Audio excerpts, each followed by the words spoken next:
Shares of Tesla slipping about 5% after reporting Q2 results. Now, normally with Tesla, it's not so much about the numbers they actually report on their earnings, because to a large extent, because we get those production and delivery numbers a couple of weeks ago, we can sort of do the backwards math on what their revenues and profits will be.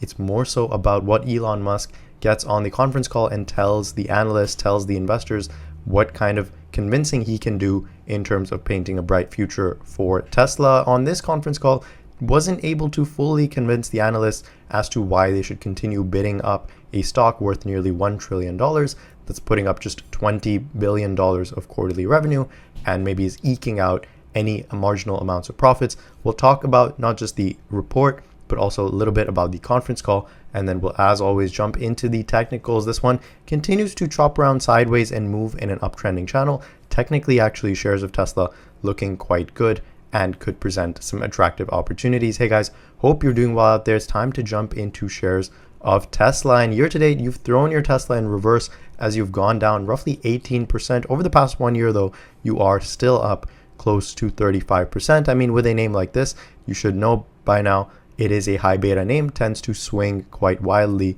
from month to month. You're also looking at a forward valuation that pretty much does not make sense, probably is on the same level as something like Palantir. So you're looking at a $1 trillion company that just put up $22.5 billion of top line revenues. Now, normally that would be, I guess, kind of good, but you are declining on your revenues by about 12%. Now, the silver lining there is those results actually came in better than feared and beat analyst expectations by about $360 million. I think the story for this quarter was pretty much along the board that the results were better than feared. They were also slightly better than Q1, maybe showing that the business actually did bottom out in Q1, and you probably have continued upticks from there. You also had an inline earnings at 40 cents on a non-GAAP basis. Now, in terms of CapEx, company continues to spend more on the CapEx side. I mean, it's nothing close to what Google spent, considering we just took a look at Google spending close to $20 billion in a quarter.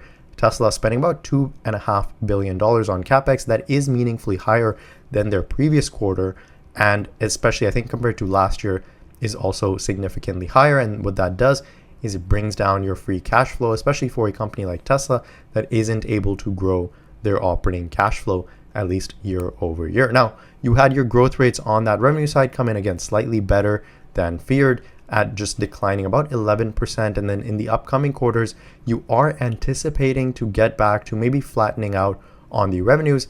And eventually you want to hit a growth acceleration over at Tesla.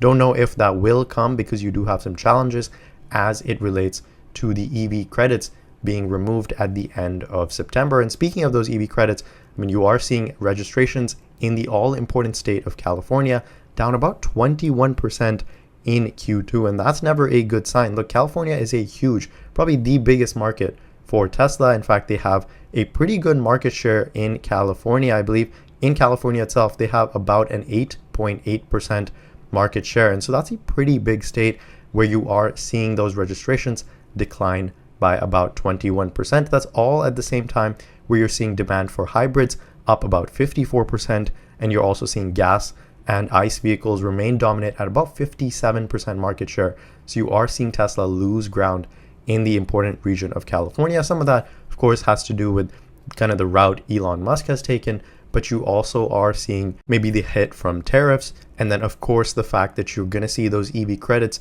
being removed at the end of September. Well, if Tesla registrations are down about 21% at the end of Q2, well, as investors, it's probably prudent to brace yourselves for what Tesla registrations will do in terms of taking a nosedive once those $7,500 EV credits actually do get removed. So keep that in mind. Probably, in fact, you're seeing some front running of demand considering those EV credits are still there in place, at least right now. Now, you did have Tesla reaffirm that the 2025 low-cost vehicle remains on track. That is for the second half of this year. Additionally, you also had them confirm that the production for the Tesla Semi and along with that the Cybercab, which is their robotaxi, is both slated for volume production in sometime in 2026. You of course had the launch of their autonomous robotaxi service in Austin earlier this quarter, and that I believe did expand in area closer to the end of the quarter, And a lot of the conference call, they did mention that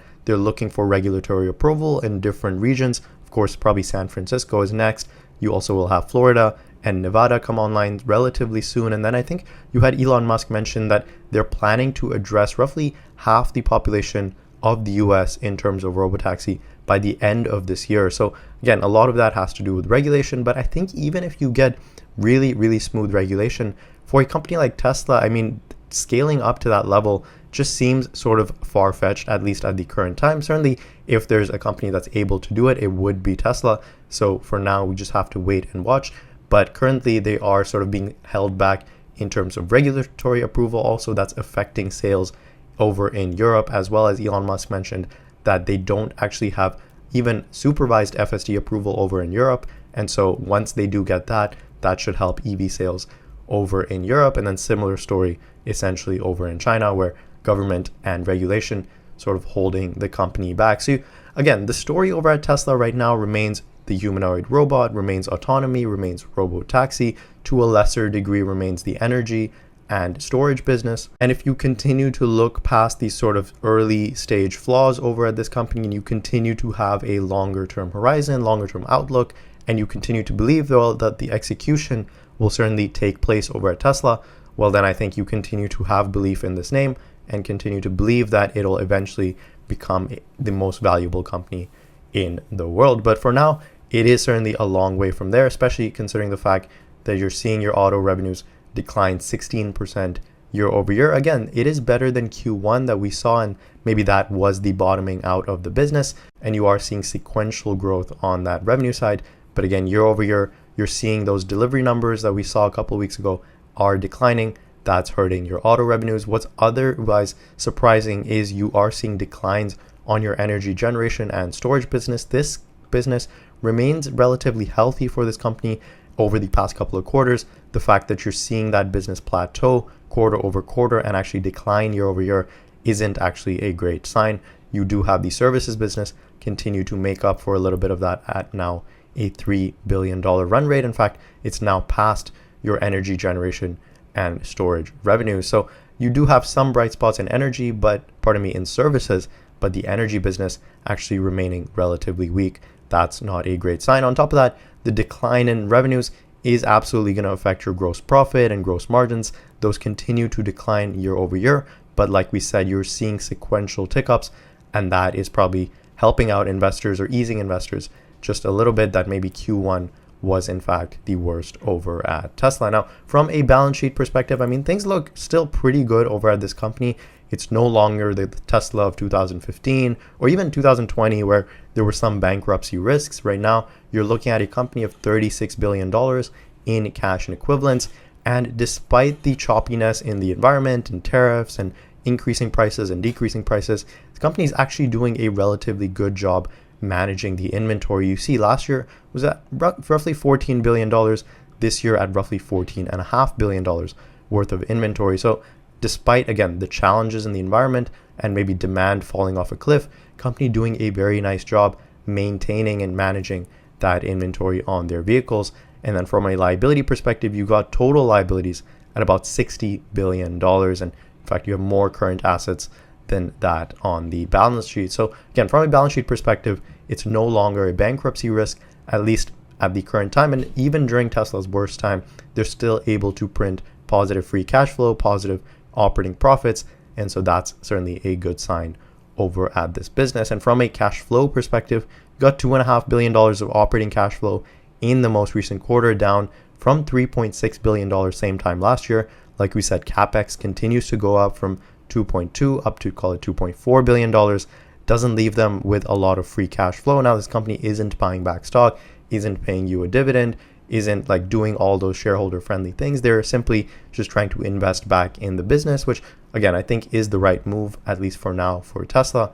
And so you'll continue to see sort of low to none free cash flow over at this company for, in my opinion, a while, at least at the current time. Now, from a technical perspective, this is probably the thing that actually looks the best over at Tesla right now, despite the weak numbers, despite the possible bleak future in terms of tax credits being taken away. You actually are still making a pattern of higher highs and higher lows. And that's a pretty good sign considering the fact that you are still finding buyers for shares of Tesla at an incrementally higher price. Also, you're finding good levels of support from a floor perspective on this stock. So at least at the current time, you're sort of hovering around the middle of the channel, down about 5% again in the after hours, down to $316. If you make a move down all the way back somewhere here in the 260s, 270s, that's probably where you log into your IRA account and pick up some more shares of Tesla, considering the fact you'll be confirming another set of higher lows. And again, $270 seems kind of far, at least at the current time, but keep in mind, it's a high beta name. Depending on what Elon Musk might be tweeting at 2 a.m. in the morning, it could swing either way wildly. At least at the current time, I don't see a reason for shares to kind of poke their head back up closer to this $500 range. That would be an all-time high move. And certainly, I don't think these results are by any stretch of the imagination good enough to push shares to that level. I think you would have to see really positive things coming out of the robotaxi expansion. Maybe if they get regulatory approval really, really fast and you see them take market share, at least from a company like Waymo, that could maybe be a bullish reason to push shares higher. But I think you'll have Tesla sales continue to struggle for the remainder of the year, in my opinion, and that will probably weigh on the stock at least as it moves higher. So in my opinion, Tesla shares probably continue to chop around sideways. On really any major weakness, you get big pullbacks in this one. That's probably when you're stepping in and picking up shares of Tesla. Certainly the valuation doesn't make sense, but usually if you are investing in shares of Tesla, you have an ultra long time horizon and you're willing to sort of hold through the ups and the downs. And maybe if you're a trader, you're looking to capitalize on the large swings. That was my take on shares of Tesla. Let me know your thoughts on this one in the comment section below. As always, thanks so much for listening. I'll catch you guys in the next video.